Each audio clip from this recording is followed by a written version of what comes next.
All right, here, this question says an equation is shown. 3x plus 4 over 5 equals 7 minus 2x.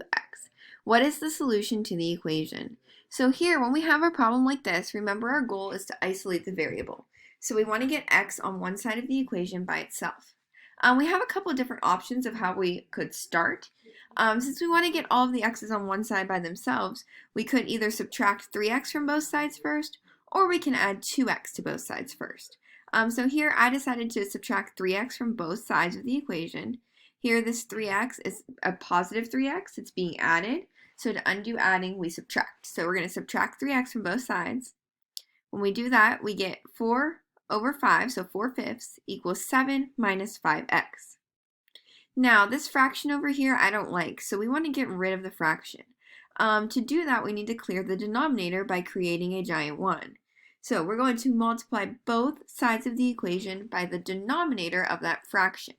Remember, a denominator is the bottom number of the fraction.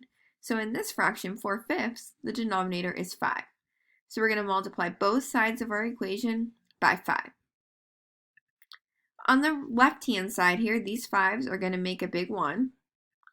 And so when they do that, we're just left with 4 over here.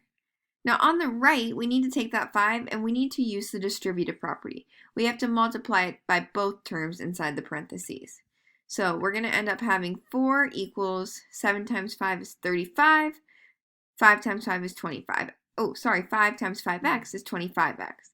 So our new equation is 4 equals 35 minus 25x. Remember, we're trying to get all the x's on one side of the equation by themselves. So this negative 25x we're going to leave alone. We're going to look at the 35, this constant. It is a positive 35, so to move it to the other side of the equation, we're going to subtract it. 4 minus 35, that's just something you could type in Desmos or your calculator. When we do this, we get, negative 31 equals negative 25x. Now, that negative 25 is being multiplied by the x. So we need to ask ourselves, what is the inverse of multiplication? And it is division. So we're going to divide, in order to get just one x by itself, we're going to divide both sides of our equation by negative 25, by that number that is being multiplied by the x. When we do that, on the right-hand side here, these negative 25s make a big 1, so we have 1x by itself.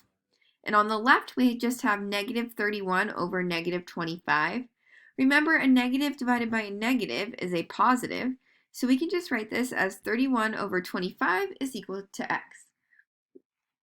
Again, you could turn this into a decimal if you wanted to, but at this point in our math careers, we want to start keeping things as fractions most of the time. We'll only turn it into a decimal if that's the most appropriate way to answer the situation.